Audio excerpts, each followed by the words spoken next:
The Boulogne Bowl was presented to 168 Pioneer Regiment RLC v. by the Royal Pioneer Association on 15 November 1997 to commemorate the Defence of Boulogne in May 1940 by the regiment's predecessors. Historical background. During the night of 9–10 May 1940, Germany invaded Belgium, the Netherlands and Luxembourg, and under pressure, the French Army and the British Expeditionary Force were ordered to withdraw. The enemy advanced towards Amiens and Arras with the intention of reaching the Channel coast.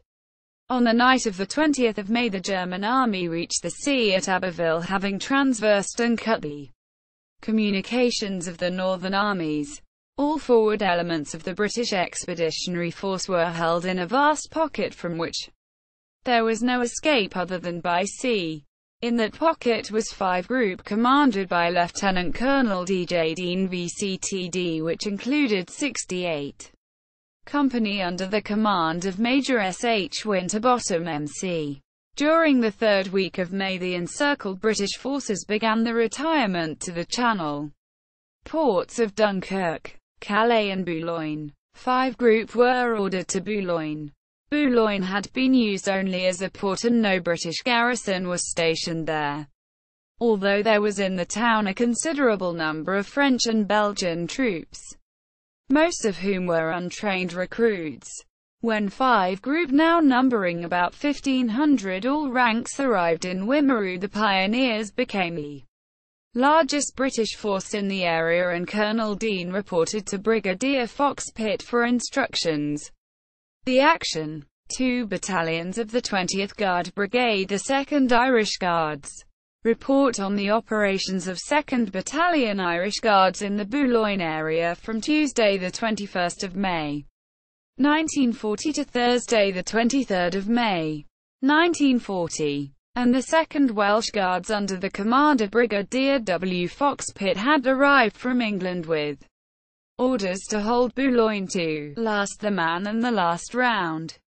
The Irish Guards had taken up a position with their right flank at Le Postel on the coast and their left on the banks of the River Liane. The Welsh Guards holding a line from the left flank of the Irish Guards and along the western slopes of the Mont Lambert Ridge, which commanded the greater part of the town and harbour to St. Martin.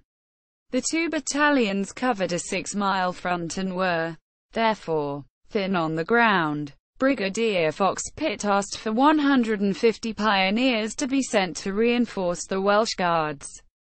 During the afternoon of the 22nd of May, an attack with tanks and artillery was made by the German 2nd Armoured Division against the Irish Guards.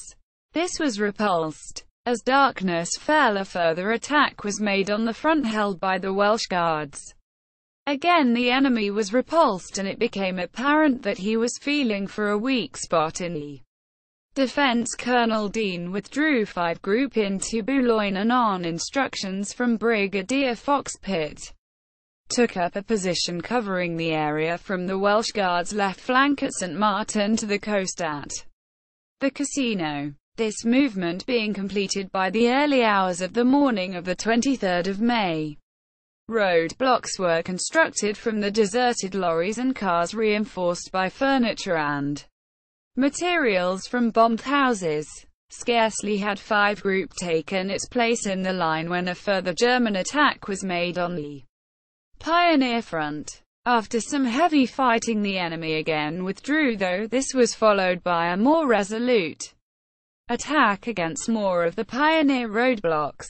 Such an attack had been anticipated, and when an attacking tank was at an angle which precluded its guns from firing on the defenders, the roadblock was drenched with petrol and set on fire, forcing the tank to retreat under cover of smoke from the fire. A further roadblock was constructed. Throughout the whole of the operation, the defenders were being dive-bombed and shelled by mortars, as well as being under small arms fire. In the early evening of 23 May, during Colonel Dean's absence, Colonel Stainer of the Welsh Guards had called at 5 Group headquarters and informed the adjutant that the Guards were withdrawing to the harbour for evacuation, at the same time paying high tribute to the 150 pioneers attached to his battalion. He also stated that the bridge across the river, the only British escape route, was shortly to be blown, since he had been given to understand that the Guards were to hold Boulogne at all costs, and in view of the fact that it was little more than 24 hours since their arrival in France, this information was received by the Colonel Dean with some surprise. Unfortunately, the Welsh Guards had commenced their withdrawal before Colonel Dean received the message and had an opportunity of realigning the pioneers at the right roadblocks which he held. In consequence, his right flank was now exposed to the German advancing troops infiltrating through a gap. Using men of 47 Company which he had held in reserve, he relieved 2 of his forward positions. 4 others were able to retire without trouble. The remaining 2 were overrun by the enemy and the men killed, wounded or taken prisoner. With the enemy now at close quarters, Colonel Dean's responsibility became twofold: to fight a rearguard action in order to protect the retiring Welsh Guards and try and save as many of his own men as possible. The group was slowly withdrawn to the Gare Maritime, where they manned the barricades which had been left by the Guards Brigade. 5 group now held all approaches to the harbour. The 150 pioneers who had been lent to the Welsh Guards, but whom they had left behind on embarkation, rejoined the group. The group was now under continuous tank and heavy mortar fire from across the river, and rifle fire from the German infantry closing in on them. As darkness fell, Major Verity of 47 Company was wounded and Colonel Dean knocked unconscious. Toward midnight, Colonel Dean recovered consciousness and again resumed command. Except for intermittent rifle fire, the fighting had now died down. The Gare Maritime continued to burn fiercely. The rearguard of pioneers, now reduced to about 600 all ranks, was withdrawn to the quay, where company commanders sorted out and reorganized their men in preparation for the final stand they expected to make at daybreak. Shortly after 2 a.m. on the 24th of May, it was reported that a vessel was approaching the harbour.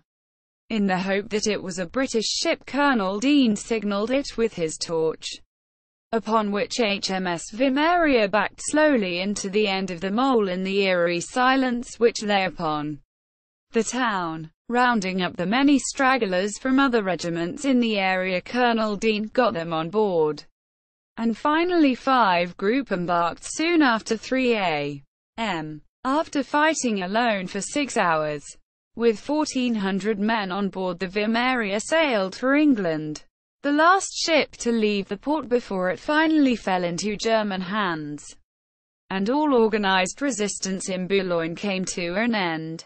Tradition. Over a period of years, it became the practice of the officers of the 68 Company RPC V, which was to become 102 Pioneer Squadron RLC V, to honor and drink a toast to the defenders of Boulogne. In 1979 at Dragonsdale Fort, Cornwall, a ceremonial parade and march past took place commemorating the 39th anniversary of the battle in which 68 Company took part. Colonel Dean VCID attended the annual past and present officers' dinner on several occasions and met the current honorary colonel of 168 Pioneer Regiment RLC V, Brigadier C.B. Telfer CBE, and Colonel K.J. Broom TD, a previous honorary colonel for the Pioneer Territorial Army. To commemorate the defense of Boulogne, a piece of silver, known as the Boulogne Bowl, was presented to 168 Pioneer Regiment Royal Logistic Corps volunteers, the successors of the defenders of Boulogne, on behalf of the Royal Pioneer Association, by Colonel Ken Broom on 15 November 1997. It was received on behalf of all ranks by the commanding officer. Lieutenant Colonel Ron Gate Payne, with the assurance that it would be made available for any informal occasion held by the regiment.